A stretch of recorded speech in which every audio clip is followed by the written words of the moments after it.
Hey folks, this is The Constant Show where we talk about movies, and I am Constant, the world's tallest Keebler elf. And this week we will be discussing the 2016 thriller Pet. So this week's video will be split up into two parts. During the first part, I'm gonna be making the case as to why you should go see this movie. There will be no spoilers during this section, and then I'll include a stopper, and after that, I will be discussing some of the things that I feel like makes this movie so beautiful. Before we begin though, I want to give a quick thank you to everybody who's supported the channel. It means a lot to me to be able to share the stuff I create with you guys, and thank you. But before I get too mushy, we'll go ahead and roll the footage. Part 1. Why you should go watch. It's hard to get into what makes Pet special without spoiling many of the conceits that it uses to develop its narrative layers. But I'm gonna do my best.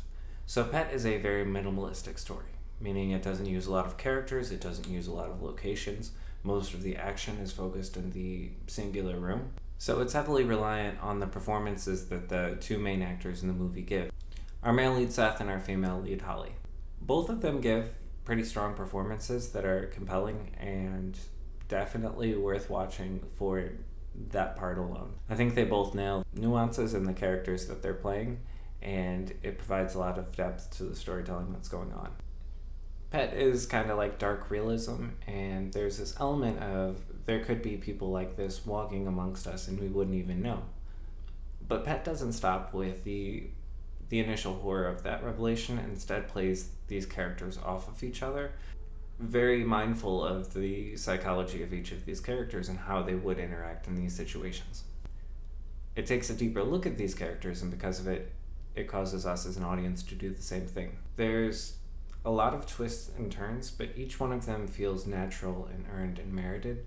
The first act of the movie is a slow burn, but once it gets to the second act and third act, it is pretty relentless. And it reaches this point of, I don't know what direction this movie is going to go in. The flow of information is brilliant. Each addition to the story feels natural, but at the same time surprising. It gives you a little bit at first, and you don't really see how these pieces or components really interact until the movie is sort of demonstrating it to you. It is a movie I have seen 4 times now, and I still have unresolved questions that feel merited. Pet is a movie that is very aware of the fact that the sixth man on the court is the audience, and it takes full advantage of that to deliver a lot of the emotional impact of its scenes. Even after watching it 4 times, there's still parts in this movie that they hit, and I feel it. So if you like thrillers, and I'd say light horror, just because there's a little bit of gore, it's not hostile or anything, it's just a smidgen. If you're okay with that, I think you should give this movie a watch, because it definitely deserves it. It's well acted, it has great plot economy, every piece of it serves multiple purposes and has deeper levels for you to dig into, and it's really good. But that's as much information as I can give you without actually spoiling or ruining anything. So go watch this movie. Part 2. Too long, didn't read / plot refresher. If you're at this point in the video, I'm assuming that you've already seen Pet, but just in case you don't remember the details, I'm going to catch you up to speed. The movie starts with this creepy vet tech, Seth, and he has to put down this dog. He doesn't want to because he has a relationship with the dog. The vet's like, you need to put it down anyways, and he reluctantly complies. Afterwards, he starts stalking the female lead of the movie, Holly, kidnaps her, puts her in a cage. What ensues from there is a psychological battle of wills, in a sense, as both characters struggle to accomplish their goals.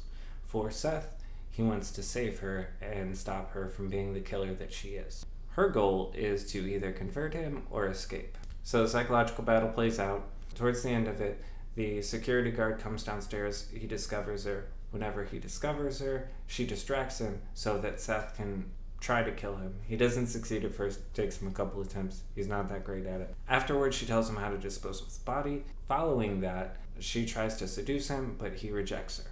After he rejects her, she uses a knife so that she can escape. She holds it to her own throat, and then we flash forward to the future, where she is living with her new boyfriend, and he's cheating on her, so she takes out her aggression on Seth, who is now a caged victim himself. So you guys are all caught up, so the next part should really bump. Part 3.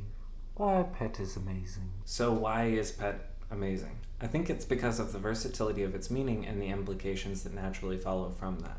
Every piece of information that it gives us throughout the course of the movie is deliberate, but at the same time ambiguous. There's a really beautiful example in Seth's first scene in the movie where he has to put down the dog. He has a relationship with the dog is in a cage, it needs to be put down. In a way, we can see this as a mirror to his relationship with Holly, who is a killer in a cage who probably needs to be put down. In both situations, he doesn't have the heart to do it. There's another scene that actually contrasts with this as well.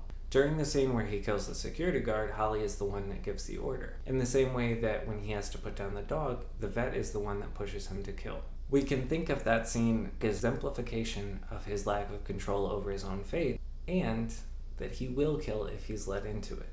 Pet also makes use of the lack of information in order to make storytelling more impactful. One thing that I didn't realize on my first watch of the movie was that Seth doesn't actually start building a cage until after he's read Holly's journal and knows that she's a killer. The first time you watch it, it's so obvious that he wants to kidnap her and then do all sorts of Handmaid's Tale kind of stuff, because it seems like he's a creepy stalker loser, so it doesn't seem like kidnapping is that far outside of his wheelhouse. However, with the added information that he already knew she was a killer, and the later information that he'll reject her romantic advances, it really calls into question whether or not he would have done it if she wasn't a killer. Everybody who watches this movie will at some point realize that Seth isn't the one in control. On rewatch, I was trying to figure out where in the movie that point actually is. She's definitely in control by the time she convinces him to murder somebody.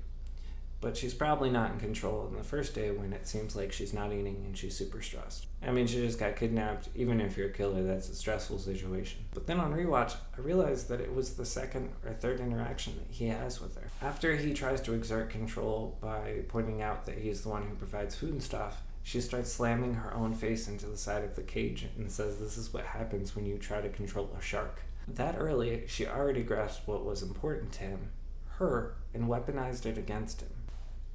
And that's the really interesting thing about their relationship, is at first it seems like he's got a lead. You know, he kidnapped her, he read her journal, he stalked her, he knows a lot about her, and she didn't even remember his name until the third interaction. But then on the flip side, she actually understands him. Rather than stealing a bunch of his information and going on his Facebook to see what's there, she knows him in a baser way. She knows what's truly important to him. One of the best parts of the movie for me is that her actions make sense in two totally different lights. It's possible that everything she does from the minute that she's captured until the very end of the movie where she has him hostage is just her being a manipulative killer. She could be faking everything. And it would make sense for her to do so. She's in a dire situation. It would help her escape. But there's another equally valid interpretation for her actions. At some point in their relationship, she actually had feelings for him.